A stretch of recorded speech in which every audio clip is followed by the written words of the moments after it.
नमस्कार साथियों, आप सभी का स्वागत है आपके चैनल समाजशास्त्र विद मनीष पर।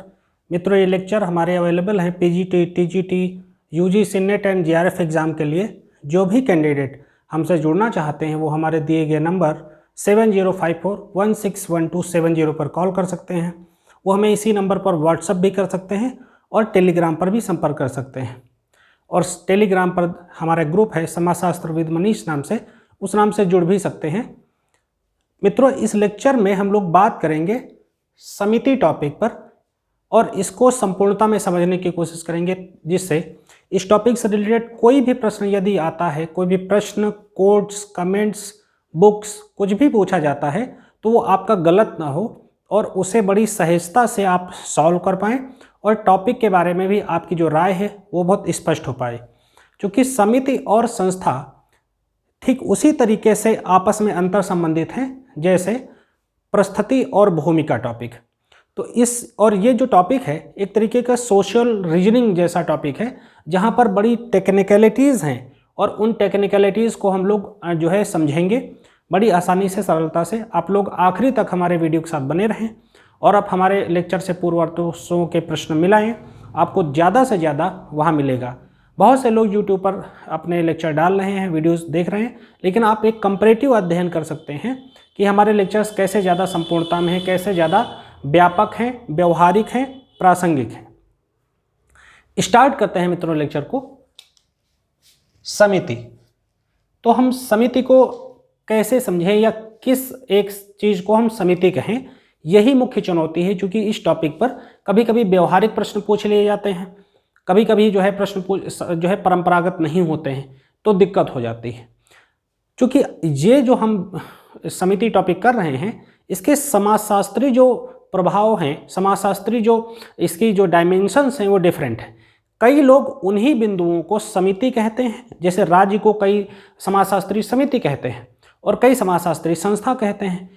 तो और उसके जो नॉर्मल जो बेसिस हैं उनको हम उसके कैरेक्टर के बेसिस पर जानते हैं कि अगर कोई व्यवस्था समिति है तो वो समिति होने का आधार क्या है, और कोई जो है तंत्र अगर संस्था है तो उसके संस्था होने का आधार क्या है।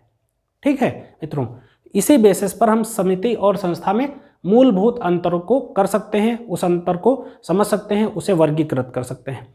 तो आइए स्टार्ट करते हैं। समिति, एसोसिएशन। समिति के बारे में सामान्य पहले आपको ये जानकारी दें, ये समय एक एग्जाम्पल समझाता हूँ। जैसे मान लो कि एक गांव में एक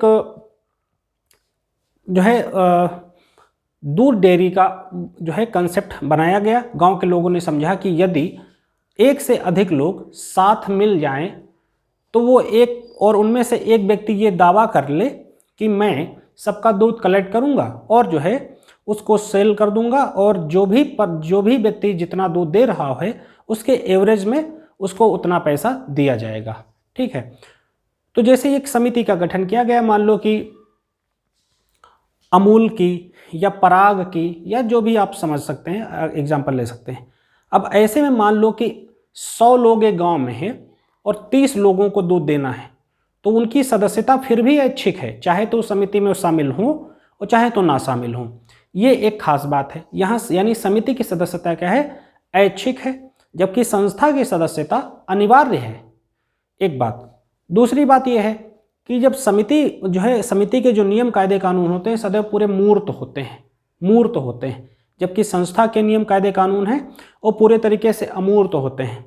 संस्था की प्रकृति सदैव स्थायी होती है, परमानेंट होती है, जबकि समिति की जो प्रकृति है वह अस्थायी होती है।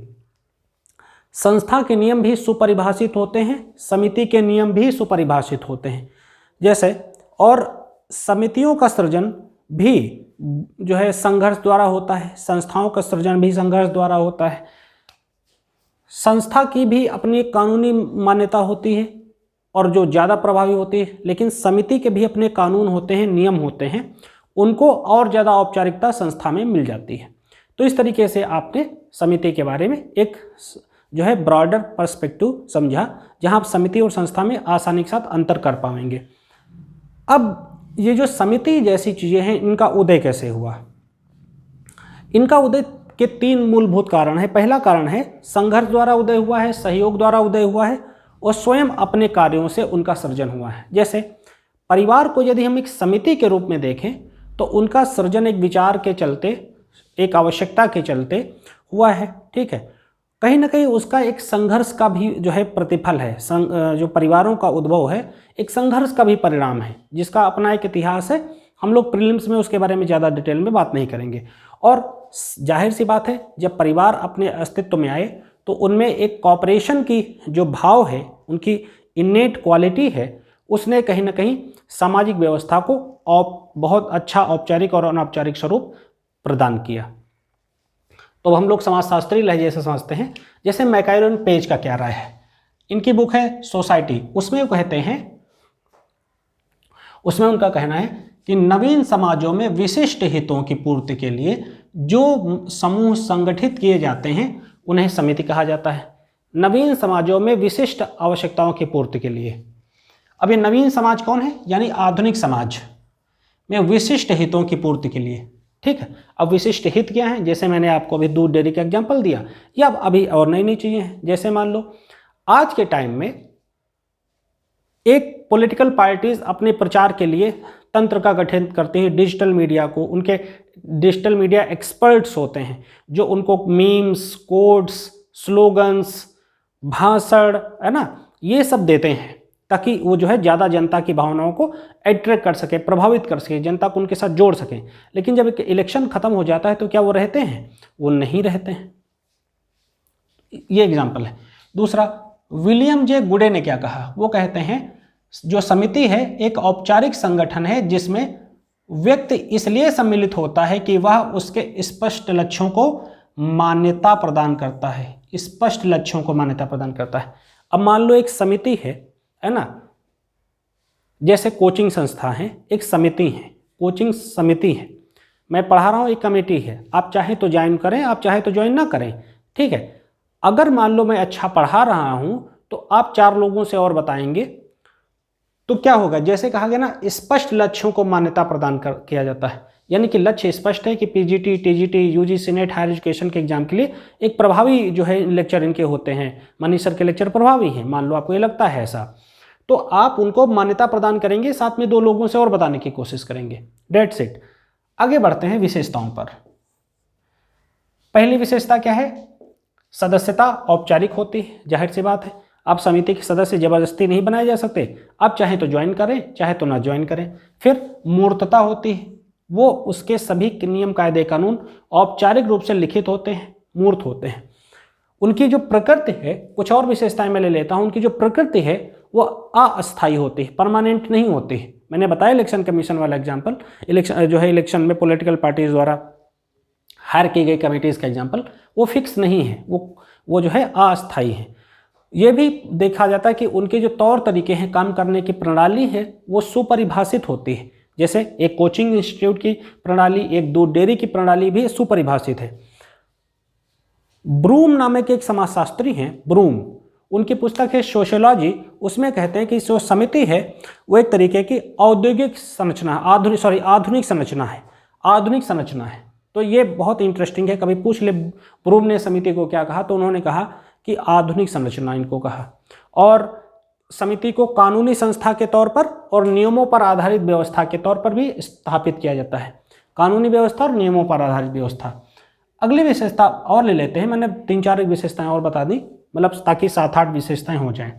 उद्देश्य निश्चित हैं और स्पष्ट हैं, मैंने बताया कोचिंग का उद्देश्य हो, दूध डेयरी का उद्देश्य हो, पॉलिटिकल पार्टी द्वारा हायर किए गए टेक्निकल कमिटीज़ जो है समिति का उद्देश्य हो, विचारपूर्वक स्थापना ये की जाती है। अब ये तो एग्जाम्पल हुआ, इससे अगर ना क्लियर हुआ हो तो मैं और बताता हूँ। जैसे आप लोगों ने जब पॉलिटी पढ़ा होगा भारतीय संविधान के अंतर्गत, तो वहाँ तमाम प्रकार की तदर्थ समितियाँ और स्थायी समितियों के बारे में पढ़ा होगा, लोक लेखा समिति, प्राक्कलन समिति इत्यादि इत्यादि। अब उनका उद्देश्य किस बात के लिए है? उनका उद्देश्य ये है, उनका सृजन इस बात के लिए किया गया है ताकि किसी भी प्रकार के एथिक्स कमेटी की सदन के कार्यों में नैतिकता होनी चाहिए, सदन में कहीं भ्रष्टाचार तो नहीं व्याप्त है, उसको कैसे ठीक किया जाए। लोक लेखा समिति, पब्लिक अकाउंट कमेटी ये देखेगी। प्राक्कलन समिति, आकलन समिति इसे कहते हो, वो ऑब्जर्व करती है कि कोई नियम या कोई विधान जो बनाया गया है वो कितना प्रासंगिक है, संविधान सम्मत है, जन उन्मुखी है, लोक कल्याणकारी है, इत्यादि इत्यादि। एकदम क्लियर। आगे बढ़ते हैं। स्वरूप के आधार पर देखते हैं। स्वरूप के आधार पर दो चीज़ें देखने को मिलती हैं, भौतिक स्वरूप और अभौतिक स्वरूप। तो कई समितियां ऐसी हैं जो भौतिक स्वरूप की होती हैं और कई समितियां ऐसी हैं जो अभौतिक स्वरूप की होती हैं। ठीक है, अब समिति के भागों को देखते हैं। समिति के भागों को, ये दोनों एग्जाम्पल बहुत इंपॉर्टेंट हैं और पूछे गए हैं फ्रेंड्स, और आसान प्रश्नों में ये एग्जाम्पल नहीं है, इसलिए याद रखिएगा। पहला है दबाव समुदाय मूलक समिति। समुदाय मूलक समिति यानी आदिम समाजों में आयु, लिंग, जाति, धर्म इत्यादि के आधार पर समितियां देखी जाती थी, अलग अलग वर्ग के लिए होती थी, है ना, अनुष्ठान, रक्त संबंध, आयु, लिंग, इन सब चीज़ के लिए। दूसरा है संघ मूलक समिति। संघ मूलक समिति, इसके अंतर्गत ये समितियां स्वार्थ के लिए बनाई जाती हैं और ये स्वार्थ के लिए संघर्ष भी करती हैं और प्रतिस्पर्धा भी करती हैं। संघ मूलक समिति, चाहे वो पॉलिटिकल पार्टीज़ हों, चाहे वो स्टूडेंट यूनियन हो, है ना, स्टूडेंट्स वगैरह की जो कमिटीज़ बनती हैं, प्रतिस्पर्धा कमेटियाँ बनती हैं, ये सब समितियाँ स्वार्थ के लिए संघर्ष करती हैं। छात्रों का आंदोलन होता है, किसानों का आंदोलन होता है, अलग पर्यावरणीय आंदोलन होते हैं, वो सब इसी के लिए एग्जाम्पल हैं। मैक्स वेबर ने कुछ और चीज़ों को समिति कहा है। अब ये आपको डायरेक्ट याद ही रहना चाहिए जिनको समिति कहने की कोशिश करते हैं। मैक्स वेबर, जैसे बैंक को समिति कहते हैं, डायरेक्ट पूछ लेगा निम्नलिखित में से किसको मैक्स वेबर ने समिति कहा। कठिन होते हैं ऐसे प्रश्न, इजीली नहीं होते, इसलिए याद रखिए। बैंक, निगम, कारपोरेशंस, नौकरशाही तंत्र, राजनीतिक दल इत्यादि इत्यादि। अब कैसे राजनीतिक दल याद, अगर किसी ने आधुनिक भारत के इतिहास पढ़ा हो, जो कि मैं तो जीएस का भी जो है टीचर हूँ और जो है सिविल सर्विसेज में काफ़ी बार मैंने इंटरव्यू वगैरह दिया है, तो उसके बारे में आपको बता सकता हूँ। अब गांधी जी ने कहा था कि कांग्रेस को जो है भारत के आज़ाद होने के बाद समाप्त हो जाना चाहिए। तो ये क्या पुट देता है, जैसे समिति का क्या होता है, निश्चित लक्ष्य पूरे होने के बाद समिति खत्म हो जाती है। तो उसी तरीके से इसको आप देख सकते हैं। आगे बढ़ते हैं। किंग्सले डेविस क्या कहते हैं भाई? किंग्सले डेविस कहते हैं समिति के तत्वों को इस तरह से बताते हैं। वो पहले तो ये कहते हैं कि इसमें मानव समूह शामिल होते हैं। बिल्कुल मानव समूह शामिल होंगे, मानव समूहों के बिना समिति का कोई काम नहीं है। मानव समूह शामिल होते हैं, पहली बात तो ये है, क्लियर। दूसरा, उद्देश्यों की समानता होती है, यानी सभी लोग एक उद्देश्य के लिए इकट्ठा होंगे। ये दूध डेयरी में अगर है ये समिति है तो इसमें सभी लोग एक उद्देश्य के लिए समाप्त होंगे कि हम दूध जमा करेंगे, बदले में हमें पेमेंट मिलेगा, पैसा मिलेगा। आगे पारस्परिक सहयोग। पारस्परिक सहयोग मतलब एक तरीके से पैरेलल एक दूसरे से कोऑर्डिनेट करेंगे तभी समिति ठीक तरीके से संचालित हो सकती है। इसकी विचारपूर्वक स्थापना की जाती है, यानी कि अब जैसे मान लो किसी गांव में, मैं एकदम इजी एग्जांपल ले रहा हूँ, आप लोगों को लग रहा होगा एकदम कैसा एग्जांपल लिया है। इजी एग्जांपल इसलिए, मान लो कि गांव में 400 लोग घर हैं, 40 लोग दूध उनके यहाँ पर हो रहा है, देना चाहते हैं। तो उन लोगों में से ये आइडिया आया कि दूध खराब हो रहा है, मिसयूज हो रहा है, तो क्यों ना क्यों इसे हम सेल किया जाए, है ना। या सोचो वर्गीस कुरियन को जिन्होंने भारत में दुग्ध क्रांति को इतना बड़ा जो है स्वरूप प्रदान किया, है ना, तो या दुग्ध क्रांति भारत में कर दी, वो क्या था, एक आइडिया ही तो था, गुजरात के सांड से। विलियम जे गुडे की क्या राय है भाई, ये भी जान लेते हैं। विलियम जे गुडे इस तरह से बताते हैं, वो कहते हैं कि समिति में संगठित समूह होते हैं, समिति में संगठित समूह होते हैं, इनकी भी विचारपूर्वक स्थापना होती है। भाई संगठित समूह बिना एक व्यक्ति तो समिति बना नहीं सकता, एक से अधिक लोग चाहिए, क्लियर है। विचारपूर्वक स्थापना पहले ही बता दिया, क्लियर है। मूर्तता होती है, पहले बता चुके हैं, समिति मूर्त होती है, संस्था अमूर्त होती है। प्रकृति अस्थायी होती है, उद्देश्य पूर्ति हो गई, समिति खत्म हो गई, एकदम क्लियर है। ऐच्छिक सदस्यता है, बता चुका हूँ। चाहे तो आप दूध डेयरी के सदस्य फिर भी बने अथवा ना बने, आपकी सदस्यता बिल्कुल ऐच्छिक है। रॉबर्ट बीयरस्टीड के शब्दों में समझा जाए, रॉबर्ट बीयरस्टीड है ना, इनका कई बार पूछा जा चुका है, याद रखिएगा।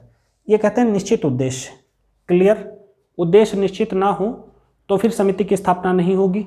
दूसरा, सदस्यों के पारस्परिक औपचारिक संबंध, यानी सदस्यों में पारस्परिक औपचारिक संबंधों का होना अति आवश्यक है। तीसरा, यह नियमों की व्यवस्था है, यानी रूल एंड रेगुलेशन की व्यवस्था है। समिति का भी अपना एक बाकायदा लिखित औपचारिक रूल बेस प्रोसेस होता है, एक ढांचा होता है। इसमें लचीलापन पाया जाता है, यानी समितियों के कायदे कानूनों में लचीलापन पाया जाता है। आवश्यकता पड़ने पर उनमें संशोधन किया जा सकता है, जैसे संस्था में भी होता है। अगला, समिति साध्य नहीं बल्कि साधन है। बिल्कुल, समिति इंड नहीं है बल्कि मीन्स है। कैसे? अब मान लो ये दूध डेयरी का एग्जांपल लेते हैं, तो लोग दूध सोल्ड करेंगे, बेचेंगे यहाँ पर, तो उसके बदले में उन्हें क्या मिलेगा? मनी मिलेगा, पैसा मिलेगा। तो वो बीच का माध्यम ही तो हुआ, साधन है, साध्य नहीं। साधना क्या है? पैसे को।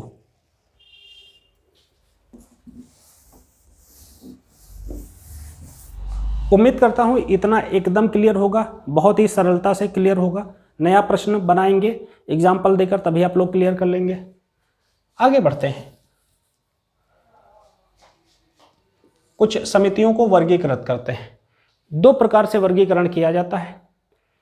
पहले एक कहा जाता है हित समिति, जो है इसे नॉर्मली हित समिति कहते हैं, इंटरेस्ट समिति कहते हैं, एसोसिएशन।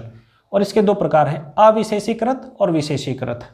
अविशेषीकृत समितियां कैसे होती हैं? जो हितों पर आधारित होती हैं, हितों पर बेस्ड होती हैं, इंटरेस्ट बेस्ड होती हैं, जैसे जाति समितियां, वर्ग समितियां, आयु समूह समितियां।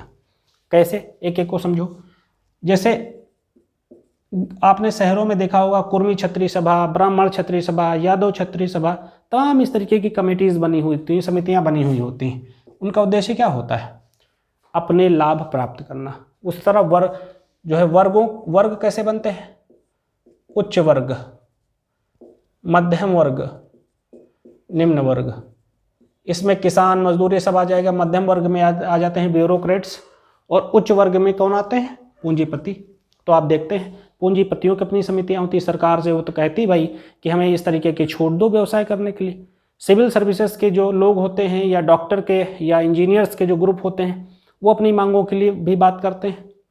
और इसी तरह से निम्न वर्ग के लोग भी, तो सब अपने हितों की पूर्ति के लिए गठित होते हैं। उस तरह अलग अलग आय समूहों की भी समितियां होती हैं, मतलब का वृद्धों की समितियां, युवाओं की समिति, कमेटीज बनी, तो कहते हैं युवा मोर्चा है ना, छात्र नेता, या जो है फलाने पार्टी के XYZ पार्टी के युवा कार्यकर्ता समिति बनाए घूम रहे हैं, ताकि वो अपने पॉलिटिकल पार्टी से अपनी मांगे रख सकें। अगला है विशेषीकृत हितों पर आधारित, यानी स्पेसिफिकली उनको देखना है। तो ये यहाँ पर कहा जा रहा है ये प्राथमिक संबंधों पर आधारित होते हैं, जैसे परिवार, खेल और मनोरंजन संस्थाएं। ये प्राथमिक संबंधों पर आधारित होते हैं, यानी प्राथमिक संबंध उन्हें वहाँ पाए जाते हैं जहाँ हम की भावना पाई जाती है, अनौपचारिकता पाई जाती है। तो जाहिर सी बात है परिवार, खेल और मनोरंजन संस्थाएं प्राथमिक समिति का एग्जाम्पल हैं। आगे बढ़ते हैं, द्वितीयक हितों पर देखते हैं। द्वितीयक हितों पर देखते हैं, चूंकि इनका यहाँ पर वर्गीकरण है, प्राथमिक संबंधों पर आधारित, द्वितीयक संबंधों पर राजनीतिक, तकनीकी, ये सब इत्यादि इत्यादि। तो द्वितीयक संबंधों पर अगर हम बढ़ेंगे तो जैसे औद्योगिक इकाइयाँ, ये द्वितीयक संबंधों पर आधारित होती है, चूँकि यहाँ कॉन्ट्रैक्ट रिलेशन होते हैं। मैं फैक्ट्री में काम करूँगा, मुझे मजदूरी मिले, मुझे सैलरी मिले। अपॉइंटिंग बॉडी हमें अपॉइंट करेगी, काम लेगी, पैसे देगी, क्लियर। व्यापारिक समितियां, जैसे आप देखते हैं APMC एक्ट, मंडी में व्यापारिक समितियां बनी होती। व्यावसायिक समितियां, तमाम प्रकार की वाणिज्यिक समितियां प्रत्येक चौराहे पर, मोहल्लों में, कस्बों में, शहरों में देखने को मिल जाएंगी। व्यापारियों की समितियां जो अपने हितों की पूर्ति के लिए दबाव डालते हैं, बात कहते हैं। राजनीतिक हितों पर आधारित समितियां, जैसे राज्य को भी समिति कहा जाता है। माना जाता है कि इस कई समाजशास्त्रियों ने राज्य को समिति कहकर संबोधित किया है। नगर पालिका समितियां, प्रचार समितियां, जिनके बारे में पहले मैं बता चुका हूं। आगे बढ़ते हैं तकनीकी हितों पर आधारित समितियों की। तो इसमें जैसे शोध समितियां होती हैं, जैसे महिलाओं की क्या परिस्थिति है, महिलाओं की क्या दशा है, घरेलू हिंसा के बारे में, महिलाओं की कैसे उत्थान हो रहा है, किसी योजना के लागू होने के बारे में, उसके बारे में राय रखना, ये सब कुछ जानने की उसको कोशिश की जाती है। उसी तरह मध्यस्थ समिति है ना, मध्यस्थ समिति कैसे होती, काम करती है भाई, जैसे पूंजीपति और मजदूरों के बीच, इस तरीके की समितियां आपको देखने को मिल जाएंगी। इसमें मध्यस्थ की भूमिका में निभाते हैं, जैसे जिनको पंच निर्णय कहा जाता है, आर्बिट्रेशन कहा जाता है, वो विवादों को सुलझाते हैं, है ना। जैसे आप वर्ल्ड स्तर पर देखें तो WTO, इस तरीके से आपको एक कमेटी, उसे आप कह सकते हैं। शैक्षणिक हितों पर आधारित समितियां जो हैं, स्कूल हैं, स्कूल में हम जाएंगे, किस स्कूल में हम जाएंगे हमारी चॉइस है, किस कोचिंग में जाएंगे हमारी चॉइस है, ठीक है। स्कूल हो गए, कॉलेज हो गए, सुधार गृह हो गए। सुधार गृहों का उद्देश्य क्या है, जो लोग नशा, वेश्यावृत्ति इत्यादि इत्यादि में लिप्त हैं, वो उन सबको ठीक किया जाए। अब एक नोट देखते हैं, बड़ा इंटरेस्टिंग है। जैसे कहा जाता है समिति एक समुदाय नहीं बल्कि समुदाय के अंदर एक संगठन है। यह कोड बहुत इंटरेस्टिंग है, पूछा जाता है, समिति एक समुदाय नहीं बल्कि समुदाय के अंदर एक संगठन है। अब आगे देखेंगे, अगले फेज में हम लोग देखेंगे फ्रेंड्स समिति के प्रकार के बारे में, टाइप ऑफ एसोसिएशन। आप लोगों को एकदम आसानी के साथ समझ में आ रहा होगा, ऐसी हम आशा करते हैं। आप लोग ज़्यादा से ज़्यादा कमेंट करके हमें बताइए किस टॉपिक पर आप लोगों को वीडियोस चाहिए, है ना। और ज़्यादा से ज़्यादा आप हमारे पेड ग्रुप से जुड़ जाइए, कि एकदम सिंपल जो है लेक्चर होते हैं, कम फीस होती है, आराम से पूरे लेक्चर को हम बताने की कोशिश करते हैं, एक एक चीज़ क्लियर करते हैं। कोई डाउट रहे तो उसके लिए अलग से आप लोगों को टाइम दिया जाएगा। समिति के प्रकार, पहला है आर्थिक समिति, जैसे व्यापारिक समितियां हो गई, आर्थिक समिति। मजदूर संघ हो गए, आर्थिक समिति, बता चुके हैं। राजनीतिक समिति को बता चुके हैं।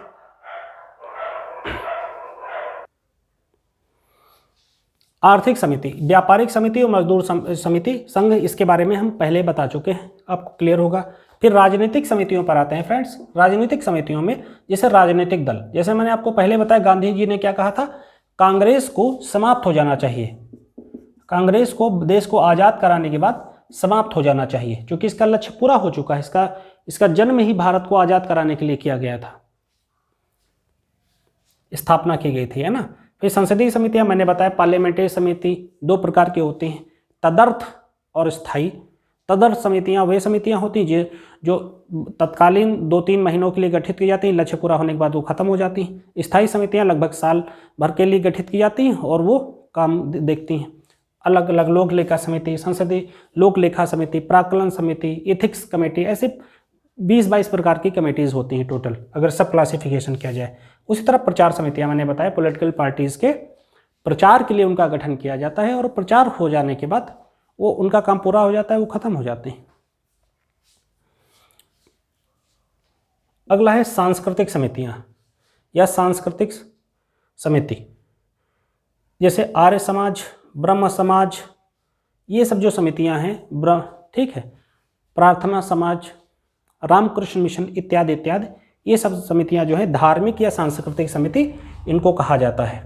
इनका उद्देश्य क्या था भाई, धार्मिक सुधार करना। आर्य समाज का क्या था, वेदों की ओर पुनः लौटो, ना कि वैदिक काल की ओर, ठीक है।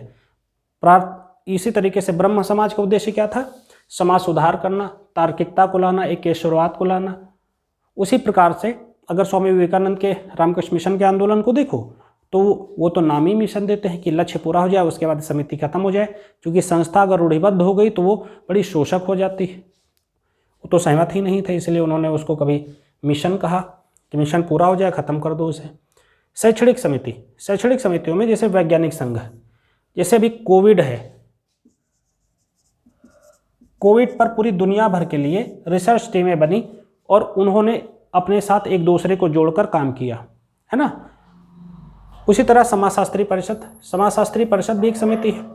इसमें क्या होता है, साल भर में जो भी नए काम होते हैं, लोग पेपर प्रस्तुत करते हैं, इत्यादि इत्यादि, इसके माध्यम से करते हैं। अगला मनोरंजनात्मक समिति, व्यायामशाला, जिम, चाहे तो आप जाएं चाहे ना जाएं, सदस्यता ऐच्छिक है, उसका एक अपना प्रोसेस है, उसके तहत वो काम करेगी। उसी तरह से क्लब के आप मेंबर बने, जिम के आप मेंबर बने, है ना, ये सब उसके एग्जाम्पल हैं। आगे है सेवा एवं कल्याण समितियाँ, जैसे अनाथालय, आप चाहें तो उसमें आप जाएं चाहे ना जाएं, इसी में आप चाहें तो फ्री वॉलंटियर बने अथवा ना बने, चाहे तो अपने माँ बाप को रखें चाहे तो ना रखें।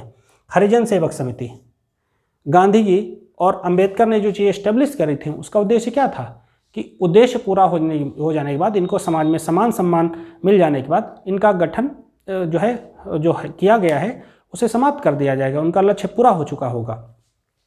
डियर फ्रेंड्स, इस तरीके से हमने अपने कंप्लीट लेक्चर को आपके सामने बड़ी सहजता से प्रस्तुत करने की कोशिश की है। आशा करता हूं कि आप सभी को हमारा लेक्चर पसंद आया होगा। यदि आप हम पर विश्वास करते हैं, आपने हमारे कई लेक्चर देखे ही होंगे, तो 7054161270 पर कॉल कर सकते हैं, आप अपना एडमिशन ले सकते हैं। और ज़्यादा से ज़्यादा हमारी तरफ से कोशिश की जा रही है ताकि आप लोगों को ज़्यादा से ज़्यादा मदद पहुंचाई जाए। आप लोग हमसे जुड़िए, अपनी सफलता सुनिश्चित कीजिए। फीस मात्र 2500 रुपये है, तो ये फीस भी बहुत कम है, स्टूडेंट की स्थितियों को ध्यान में रखते हुए फीस रखी गई है। आप अपना नामांकन दर्ज करा सकते हैं और हमारे रिकॉर्डेड टॉपिक वाइज लेक्चर होंगे और पर्सनल मेंटरशिप भी प्रदान की जाएगी। Thank you very much.